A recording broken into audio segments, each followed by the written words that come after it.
अब मेरे कुछ दोस्त कहते थे आप बार बार क्यों कहते हैं। मैं हमेशा फेडरेशन की अलामत हमारी फौज वाली है, फेडरेशन की। इस इलेक्शन ने प्रूव कर दिया, कोई भी सियासी पार्टी, कोई भी सियासी लीडर अब नेशनल लेवल पे, कौमी लेवल पे कोई भी नहीं है, सब सूबे लेवल पे आ गए। इस इलेक्शन ने प्रूव कर दिया। अब जहां तक सवाल है कि हमने दिलचस्पी नहीं दिखाई, वो मैंने बता दिया कि 2.5-3 महीने पहले ही हमें पता था कि पेमेंट हो गई है, जहां जहां जानी थी पेमेंट चली गई हैं। बाकी ये हमारा एक आईनी हक है कि हम एहतजाज करें, प्रोटेस्ट करें, लेकिन हमारा प्रोटेस्ट, एहतजाज जो इलेक्शन में डाका डाला गया है उसके खिलाफ है।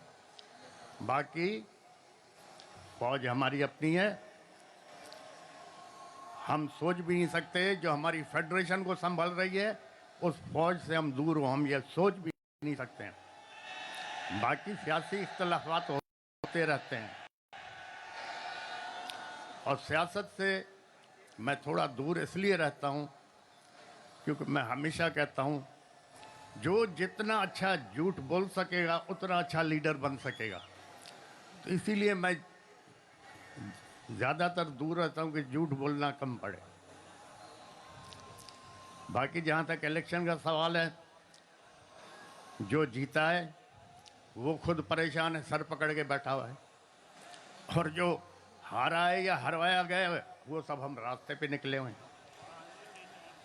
तो अब तो ये जो फैसला जो हमारे मुल्क के करते हैं, अब उनको सोचना पड़ेगा कि अब आपके पास कोई भी कौमी पार्टी या कोई भी कौमी लीडर नेशनल लेवल पे नहीं रहा। तो अब कौन बचा फेडरेशन संभालने वाला, सिवाय फौज के कौन बचा है? अब फलस्तीन में देखो क्या हशर है, गाजा में देखो क्या हशर है, लोग जूते खा रहे हैं, मर रहे हैं। अगर ये हमारी फौज नहीं हो तो हमारा भी यही हशर होगा। तो हम नहीं चाहते कि हम ख्वार हों, खराब हों। ये हमारी फौज है जिसकी वजह से हम इज्जत से भी बैठे हुए हैं, सुकून से बैठे हुए हैं। यही फौज हमारी बॉर्डर संभाल रही है, यही सरहदों को संभाल रही है, दहशतगर्दी से मुकाबला कर रही है। इसी वजह से हम आराम से घूम रहे हैं, फिर रहे हैं। बाकी जहाँ तक सवाल है इलेक्शन का, इस पे भी मैं ज़रूर थोड़ी रोशनी डालना चाहूँगा।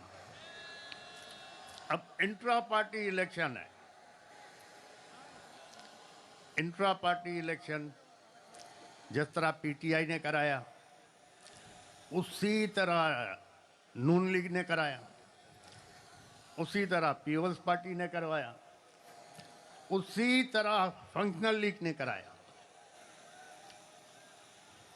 अब उस पीटीआई के इंट्रा पार्टी इलेक्शन की वजह से ये क्या, कौन सी है ये, नहीं ये भाई इलेक्शन कमीशन, उसने जमीन आसमान एक कर दी।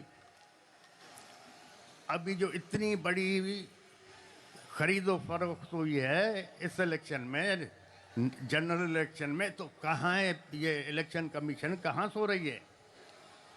इस पे भी तो कुछ बोले। इमरान खान को सब चोर कहते हैं, चलो ठीक है, चोर है ना। क्या किया है तोशाखाना में? क्या इमरान खान से पहले जो लोग आए थे, प्राइम मिनिस्टर या प्रेसिडेंट, उन लोगों ने कुछ नहीं लिया तोशाखाना से? उन लोगों ने गाड़ियां नहीं ली क्या तोशाखाना से? जबकि कानूनन वो गाड़ियां ले ही नहीं सकते। तो सिर्फ इमरान खान चोर है? मेरी नज़र में इमरान खान चोर नहीं है। मेरी नज़र में हाँ बेवकूफ़ी हो गई होगी, गलती होती है, गलती किससे नहीं होती। गलती तो इंसान से होती है।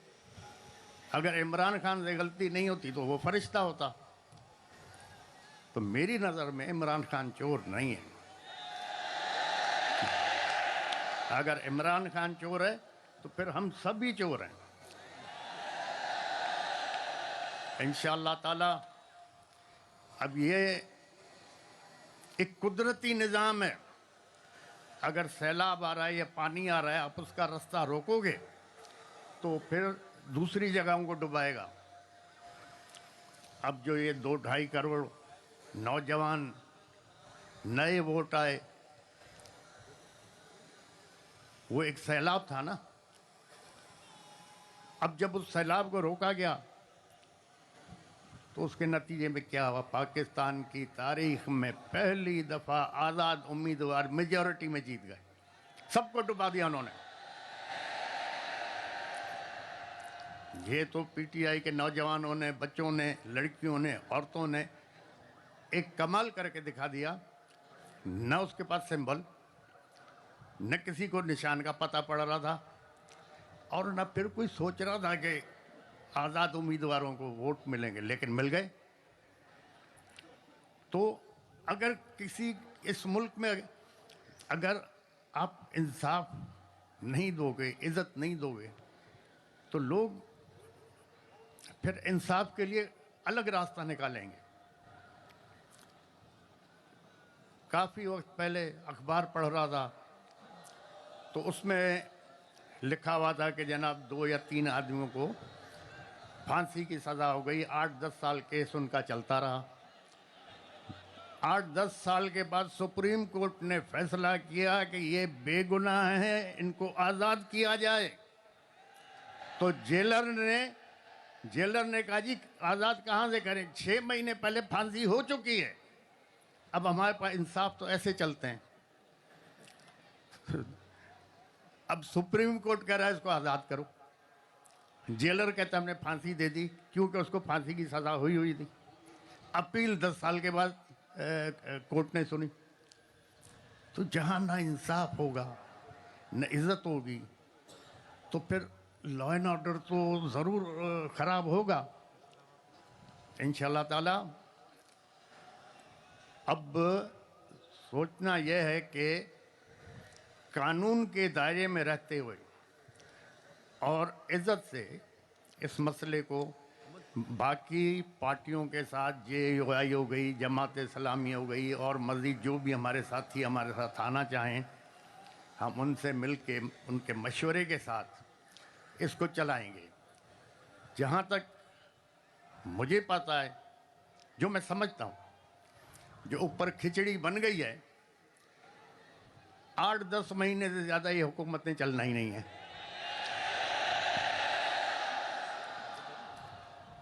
8-10 महीने से ज़्यादा नहीं चलना।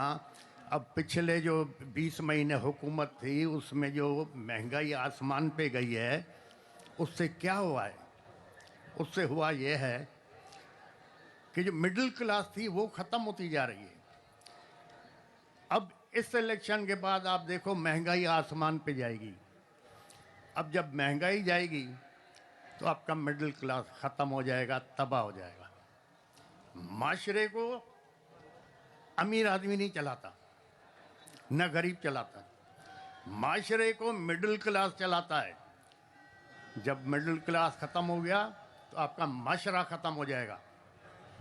तो खुदा के लिए जो ये देख रहे हैं हालात किस तरफ हमारे जा रहे हैं, इनको सोचना चाहिए। और ये 8-10 महीने से ज़्यादा हुकूमत चलनी भी नहीं है। हो सकता है अब फ़ौज ने सबको आजमा लिया, अब आजमाने के लिए बचा क्या है? हो सकता है इमरजेंसी डिक्लेयर हो जाए या मार्शल लॉ लग जाए। यही जज उसको प्रोटेक्शन देंगे, यही जज जो इधर बैठे हुए हैं, यही जज लीगल कवर देंगे। तो हालात अच्छे नहीं हैं। दूसरा, मेरे दोस्तों ने कहा कि जी हम बाइकआउट करें इलेक्शन। मैंने कहा नहीं, आप बिल्कुल लड़ें। अगर नहीं लड़ते इलेक्शन तो हम कैसे इन लोगों को एक्सपोज करेंगे? अगर कुछ दोस्तों के कहने पे हम बाइकआउट करते तो ये लोग एक्सपोज ही नहीं होते।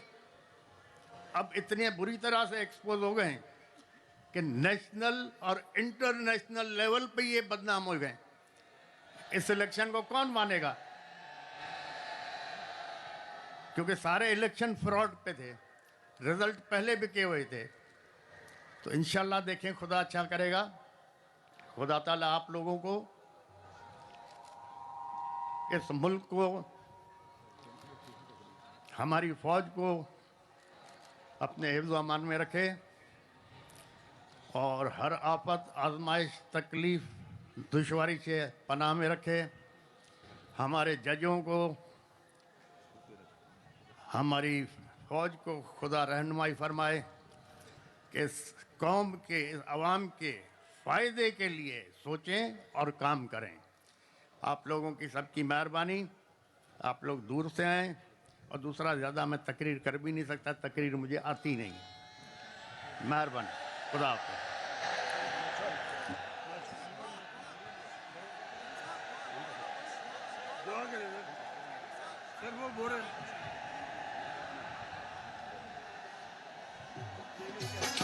सिर थपा जो जाए फौजन सा गड बेही, जान वतन का ना है प्यारी, जान वतन का ना है प्यारी। है बाट है तेरी दादी, बमा वतन चाहे गोलू लगल, कोई देना हट दादी, बमा वतन चाहे गोलू लगल। सदर ग्रैंड डेमोक्रेटिक अलायंस पीर सबगतुल्लाह शाह राशिदी एहतजाजी जलसे के शुरका से खिताब कर रहे थे। उनका कहना यह था कि सोचना यह है कि कानून के दायरे में इज्जत से मसले को कैसे हल करें। जो ऊपर खिचड़ी बन गई है, 8 से 10 माह से ज्यादा